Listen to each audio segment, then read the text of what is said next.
অবিশ্রান্ত বৃষ্টি যেটা পড়ছিল সেটা এই মুহূর্তে একটুখানি বন্ধ হয়েছে, তবে সেটা এই মুহূর্তে কিছুটা বন্ধ হয়েছে।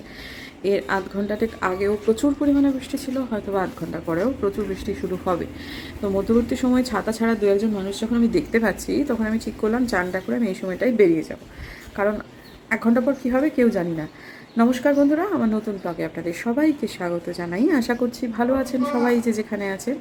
আমরাও খুব ভালো আছি। গিজারটা তো চালিয়ে দিয়ে এলাম, কিন্তু এই ঘরটাকে দেখে সত্যি খুব বিরক্ত লাগছে। এই জিনিসপত্রগুলো আর মানে একটা গামছা পর্যন্ত শুকোচ্ছে না, তার উপরে যেন ওই বিছানার চাদরগুলো আমাকে আরও ব্যঙ্গ করে বলছে, কি দিদি ভালো আছেন তো? মানে কী যে ভুল সিদ্ধান্ত হয়েছে এগুলোকে সমস্ত কেচে দেওয়া, এটাকে শুকনো করে পাট করে রেখে দিতাম, অনেক কটা দিনও যদি পেরিয়ে যেত তাহলেও এত বিছানার চাদর এই যাবৎকাল কেনা হয়েছে, অসুবিধা হওয়ার কথা ছিল না। কেন যে শুধু শুধু ভুল করে কাচতে গেলাম, এটাই এখন মানে কি বলবো, ঠিক করে মোটেই শুকোচ্ছে না, স্যাঁতস্যাঁতে হয়ে রয়েছে। সারা রাত ফ্যান চালানোর পর একটা গামছা অবধি শুকাচ্ছে না ঠিকঠাক। এবার এই জায়গাটা একটু অবিন্যস্ত তো, তা সেটার জন্য যেন আরও বেশি বিরক্ত লাগছে। তো এক্ষুনি এই জায়গাটা একটু ক্লিন করে নিই, তাহলে হয়তো বা মনে হবে যে না ঠিক আছে, এরকম একটা ব্যাপার, কিছুটা হলেও স্বস্তি আসবে আর কি। গিজারটা চলছে, অন্তত মিনিট 10 সময় লাগবে, বড় গিজার যেহেতু, 15 লিটারের গিজার ওপরে। তা এত বড় গিজারের ওপরে আমাদের তিনজনের দরকার নেই, কিন্তু এটা শ্বশুরমশাই অনেকদিন আগেই লাগিয়ে দিয়েছিলেন। তো যার ফলে ওটা গরম হতে একেবারে প্রথম বেলায় একটু সময় লাগে। যদিও ভোরের বেলাতে মুম্বাতে একবার চান করে গেছে, কিছুটা হয়তো গরম জল থাকলেও থাকতে পারে, কিন্তু তাও আমার মনে হচ্ছে অন্তত বেশ কিছুটা সময় লাগবে। সময়টা সৎ ব্যবহার করে নিই এই জায়গাটাতে। অনেক কিছু কিনতে হবে জানেন তো, গোপালের জামা থেকে শুরু করে ঠাকুরের এই জায়গাটার জন্য পাতবার জন্য আসন, সে সমস্ত মিটারখানেক কাপড়, আরও অনেক কিছু লাগবে টুকটাক। তাছাড়াও কালকে আমার একাদশী হবে যেহেতু, সেই জন্য জিনিসপত্র সেগুলোও আছে। তো সব মিলিয়ে মিশিয়ে কেনাকাটাটা করে আসি। এই যে মোটামুটি ক্লিয়ার করে ফেললাম এটা। তো হ্যাঁ, এটা ঠিক যে এটা পরিষ্কার করার পর মনটা একটুখানি ভালো লাগছে, মানে আর অতটাও বিরক্ত লাগছে না। চলুন বন্ধুরা, এবার বেরোনো যাক। একাদশী জীবনে প্রথমবার করছি, উত্থান একাদশী দিয়ে শুরু হচ্ছে, তবে আমি জানতাম না যে এটা উত্থান একাদশী বলে। গোপাল আসার পর থেকে মানে আমি কখনো এটা ভাবিনি যে একাদশী করতে হবে। এগুলো মা করতেন একাদশী, তাও যে বছরে 24টাই করতেন এমন নয়। আমার বাবা তো যারা জানেন ত্রিসীমানা এসব ছিল না, তো আমরা দেখেছি মজা করে বাবা বলতেন, আজকে না একাদশী, আজকে তোমার মাকে একটুখানি ভালো মন্দ কথা বলা যাবে। মা সেদিনটা একটু কম কথা বলতেন, কিন্তু বলতেই হতো, স্কুলে যেতে হতো, ছাত্র পড়াতে হতো, প্র্যাকটিক্যাল ক্লাস নিতে হতো, বাড়িতে এসেও যেটুকু কথা বলার মাকে বলতেই হতো, কিন্তু মা তুলনামূলকভাবে অন্যদিন থেকে কম কথা বলতেন। এখন রিয়েলাইজ করি মা এই সময়টায় জব করতেন। আমার মেজো মামার সঙ্গে ফ্রিকুয়েন্টলি আমার মায়ের কথা হতো তা তো না, তিনি তো সন্ন্যাসী ছিলেন। আমার ছোট মামা, তিনিও কিন্তু হাফ সন্ন্যাসী, তিনি গৃহী ছিলেন, কিন্তু তিনি সম্পূর্ণভাবে গৌড়ীয় মঠে আধ্যাত্মিকতায় বিশ্বাসী ছিলেন। অসম্ভব সুন্দর গান গাইতেন। আমার যে গান টান এগুলো সবগুলো কিন্তু আমার মামার বাড়ির ধারা। তো এখন এই যে ব্যাপারটা হচ্ছে যে মায়ের সাথে ওই ছোট মামার তুলনামূলকভাবে হয়তো একটু বেশি কথা হতো, সোয়েটার পরতে হবে, ঠান্ডা। তো যাই হোক, যেটা বলছিলাম যে মাকে ছোট মামা যখন যখন কথা হতো, বড় মেজো মামা আর কি বলতেন, সত্যি একাদশী করিস, মাঝে মাঝে একাদশী করিস। তখন আর কি দেখেছি মাকে একাদশী করতে। তো আমার এবারে খাটু শ্যামজির একটা ভিডিও এই কয়েকদিন আগে, দিন 15-20 আগে হঠাৎ করে চোখের সামনে আসে, এবং তাতে একাদশী মাহাত্ম্যটা হয়, এবং হঠাৎ করে আমার মনে হয় আমি একাদশী করবো। হঠাৎ, তখনও জানতাম না এটাকে উত্থান একাদশী বলে বা সেগুলো কিছু। তো পরবর্তীকালে টুকটুক করে জানতে পারলাম। তো চলুন, আপাতত অনেক কিছু জিনিসপত্র কিনতে হবে।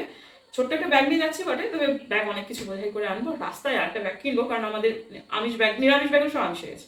চলুন আপাতত বেরোই। এই জাপানিজ বুড়োটা অটোফেজি নাকি সে আবিষ্কার করে নোবেল টোবেল পেয়ে গেল। আর আমাদের হিন্দু মতে, হিন্দু শাস্ত্রীয় মতে একাদশীর কথাটা কতশো বছর আগে থেকে বলা আছে। অটোফেজি তো স্বাস্থ্যকর বটে, কিন্তু এই একটা ব্রত, সত্যি কথা, সব দিক থেকে না, এতদিন পর উপলব্ধিতে আসছে। যা হোক, মরার আগে তো এসেছে তাহলে। হ্যাঁ, ওই জন্য সাহস করে আর কিছু বের করতে পারছি না। হ্যাঁ, আলপনা দিয়ে এসছে। হ্যাঁ সত্যি কথা, আমি একাদশীর বাজার করতে যাচ্ছি।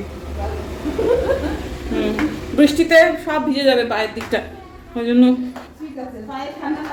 হ্যাঁ ঠান্ডা তো লাগবেই, সোয়েটার পরে বেরোচ্ছি, কি আরাম লাগছে। কোথায় বাড়ি দাদা? ও আপনি লোকাল, যাক বাহ, ফার্স্ট ক্লাস।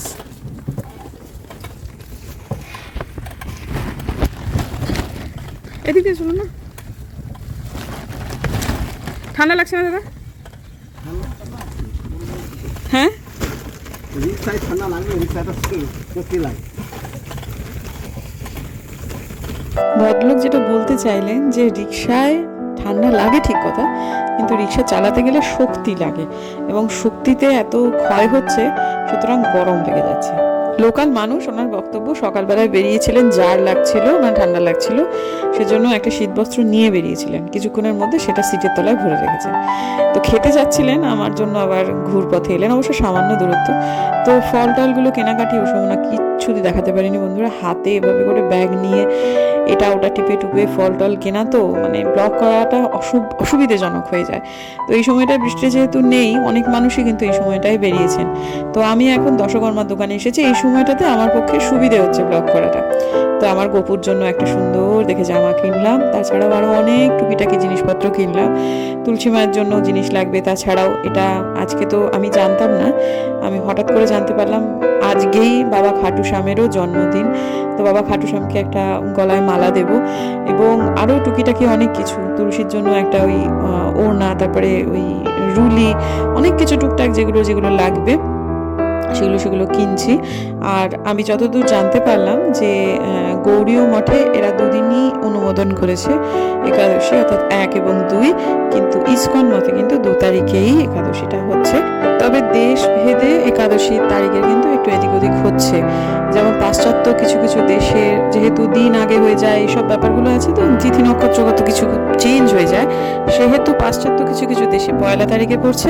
তবে ইসকন মতে ভারতীয় উপমহাদেশে পড়ছে এই তারিখটা, অর্থাৎ 2 তারিখে, যেদিন আমি করছি। আরেকবার হয়তো বেরোতে হবে, কারণ আমার মুদির জিনিসপত্রগুলো কেনা হয়নি আর কি। সাবু আর গুড়, চিনি রয়েছে বাড়িতে আলাদা করে, না চিনি তার লাগবে না, গুড় কিনলে আবার ব্লিঙ্কিটও করা যায়, কিন্তু অনেক বেশি দাম নেয়। বাড়ি থেকে একদম রেডি আছি, যে জিনিসটার জন্য বাড়িতে এলাম সে জিনিসটা খিদে পেয়ে গেছে, পুজো তো আমার হয়েই গেছে, তো দুটি খেয়ে নিয়ে তারপর আবার বেরোই আর কি। এসে পোশাক আশাক ছেড়ে নিয়ে তারপর এই ঠাকুর ঘর সিংহাসন টাসন সব পরিষ্কার টরিষ্কার করে নেব। তারপর তো যখন আমি সকাল সকাল বেরোবো বলেছিলাম, আপনাদের সাথে কথা হলো, তারপর মিনামাসি চলে এলো। হ্যাঁ, তা মিনামাসির সাথে কথা টথা বলে কী জিনিসপত্র হবে সে সমস্ত কিছু বলে টলে দিলাম। তো মিনামাসি রান্না প্রায় শেষের পথে এখন এই মুহূর্তে।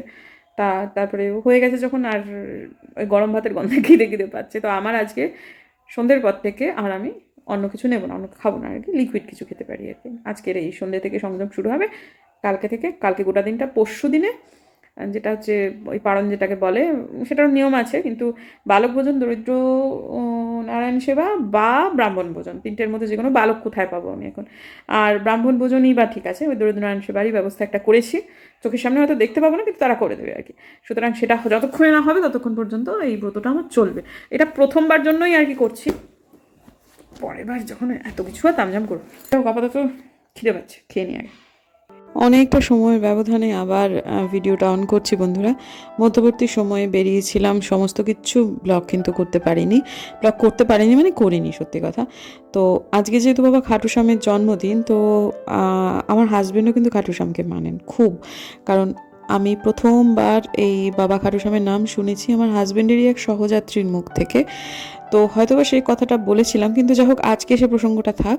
তো সেই রমেশ দা তিনি নাকি বলেছেন যে বাবাকে এগলেস কেক দেবেন আর কাঁচা দুধ দেবেন একটুখানি।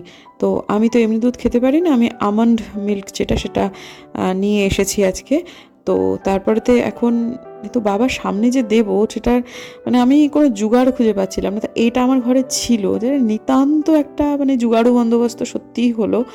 তো এটা দেখুন ছোট হয়েছে, কোনো ক্রমে এটাকে আমি সেট করলাম। প্রথম দিকে সেট করতেও পারছিলাম না, এটা অনেক দিন থেকে আমার কাছে আনা ছিল, রাখা ছিল, কিন্তু যাই হোক এটা আর হলো না, হয়নি, এতদিন রাখা হয়তো এই কারণেই হয়নি। তবে যাই হোক তলায় বোথ সাইড সেলোটেপ দিয়ে কোনো রকমে ব্যাপারটাকে ম্যানেজ করলাম আজকের দিনের জন্য। কারণ বাবার সামনে যদি খেতে দেবো, এখানে আমার কোনো খেতে দেওয়ার জায়গা নেই, নিচে তো সত্যি কথা এটা রাখা যাবে না। আর এখানে যে আমি সেট করেছি, অর্থাৎ এই ওয়ার্ড্রোবের দেয়ালে, এটাতেও কিন্তু বাবা খাটু শ্যামকে আমি বোথ সাইড সেলোটেপ দিয়েই সেট করেছি। কাজেই আমি চট করে যেটাকে খুলে নিয়ে অন্য জায়গায় রাখবো সেটা হবে না।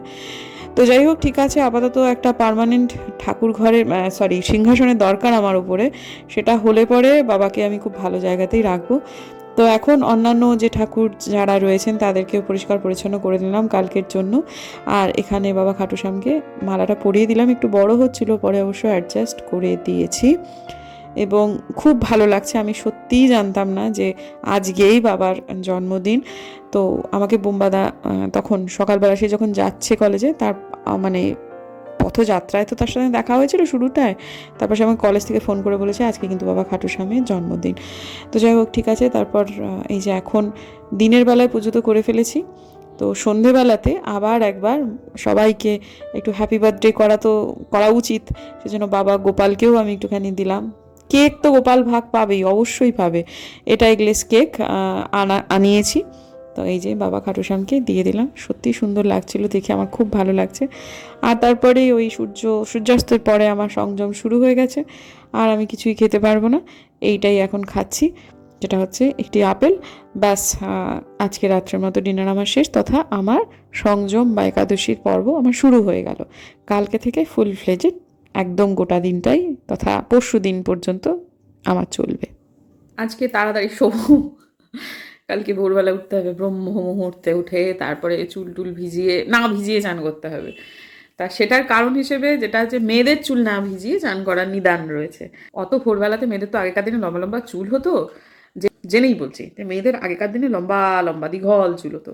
অত সকালবেলাতে সাধারণত অত ব্রহ্ম মুহূর্তে চান করলে সাথে সাথে না ঠাকুর ঘরে যেতে হবে। মেয়েদের এলোকেশে তো ঠাকুর ঘরে যেতে দিত না, তখনকার দিনে হয়ও না। ইনফ্যাক্ট ওটা ঠাকুর মানে শ্রীমাও বলেছেন, আমাদের সারদা মাও বলেছেন যে ঠাকুরকে খেতে দেওয়ার আগে চুলটা বেঁধে নিও।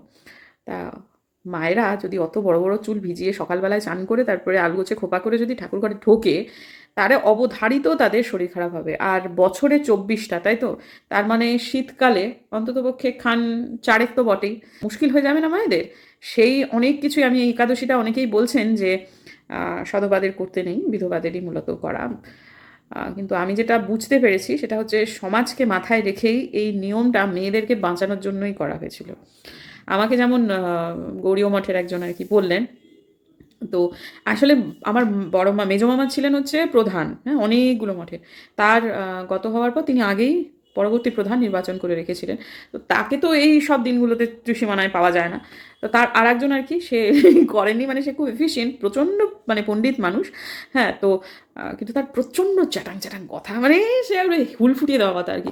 ওই জন্যই মনে হয় মেজো মামা ওকে পরবর্তী করেনি প্রধান। তাকে পেয়েছি আর কি। তো সে, মা তোমার কটি সন্তান? আমার একটি। আর তোমার বাড়িতে কাজের লোক কজন? আমার 3টি। প্রভুর মায়ের কতজন সন্তান ছিলেন? আমি মানে আমার মেজো মামা, আমার দিদিমা ছিল, আমার দিদিমা 6টি। তার কতগুলি কাজের লোক ছিল? আমি, একটিও নয় প্রভু। তুমি কি আর কিছু জিজ্ঞেস করবে? কেন সধবাদের বলা হতো তৎকালীন সময়?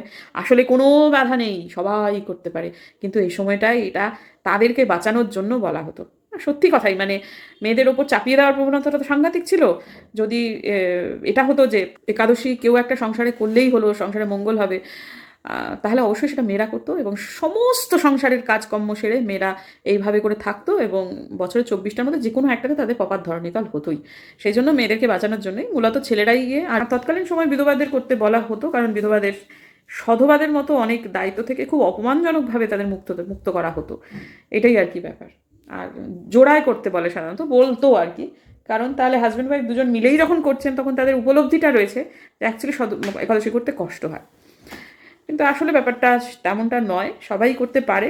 এখনকার দিনে পরিস্থিতি আলাদা, এখন সেই যে মেয়েদেরকে বাঁচিয়ে চালাতে হবে, সব কিছুই কিন্তু মেয়েদের এগেনস্টে ছিল না। এটা কিন্তু মেয়েদেরকে রক্ষা করার জন্যই বলা হতো, বা রটিয়ে দেওয়া হয়েছিল যে একাদশী মেয়েদের করতে নেই, সধবা মেয়েদের করতে নেই।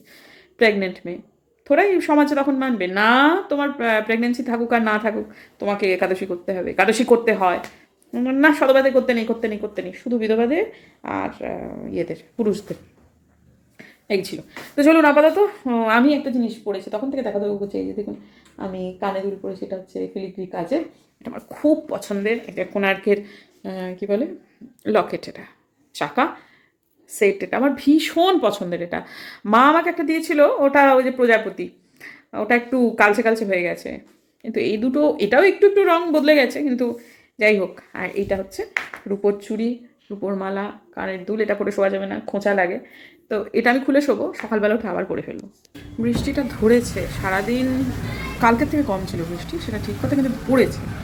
আমি বাড়িতে এলাম, তারপরে খেতে আবার একটা বৃষ্টি নামলো। আজকে আবার কী হয়েছে, এখানে সন্ধ্যেবেলার পর আলোটা এখনও জ্বলছে, মানে আমি এই বারান্দার যে আলোটা সেটা ফিউজ হয়ে গেল, আর এই বারান্দার আলোটা আবার চাপের, মানে ওটা সবাই লাগাতে পারবে না, ইলেকট্রিশিয়ান রাখতে হবে। এবার এই দিকের ফ্যানটা চলছে না, মানে আমাদের বাড়িতে ইলেকট্রিসিটির অনেকগুলো কাজ আছে, তো রাখতে হবে। এই ভুলে যাচ্ছি আসলে, এখন এই ঘরটা কেউ থাকে না, তো যার ফলে ফ্যানটা লাগে না, যার ফলে আর আমাদের একদম মনে হচ্ছে না, গাটাও করা হচ্ছে না, কিন্তু কাজগুলো করাতে হবে। বারান্দায় দাঁড়িয়ে দাঁড়িয়ে কথা বলতে ভালোই লাগে, কিন্তু আলো নেই, মুখটা না দেখে কথা বলাটা ঠিক লাগছে না।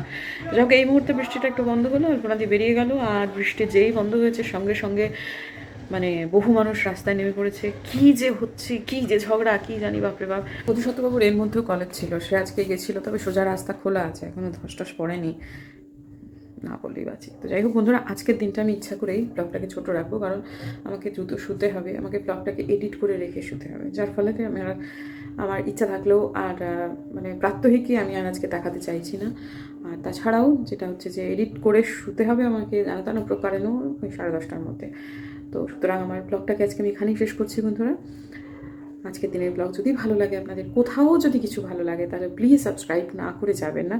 আশা করছি আমাকে সাবস্ক্রাইব করলে আমি আপনাদের নিরাশ করব না, এবং যদি ভালো লাগে তাহলে প্লিজ বন্ধুদের মধ্যে শেয়ার করবেন এবং আমার ভিডিও লাইক করবেন। লাইকটা যদি করেন তাহলে সত্যি সত্যি আমার খুব উপকার হয়, আমার মোটিভেশনও যেমন বাড়ে, তেমন আমার উপকারও হয়, আমার ভিডিওটা আরেকটু বেশি লোকের কাছে পৌঁছয়, ইমপ্রেশনটা ভালো হয় আর কি, এই আর কি। তো যাই হোক, ঠিক আছে, আপাতত দেখা হচ্ছে কালকে একটা নতুন ব্লগে।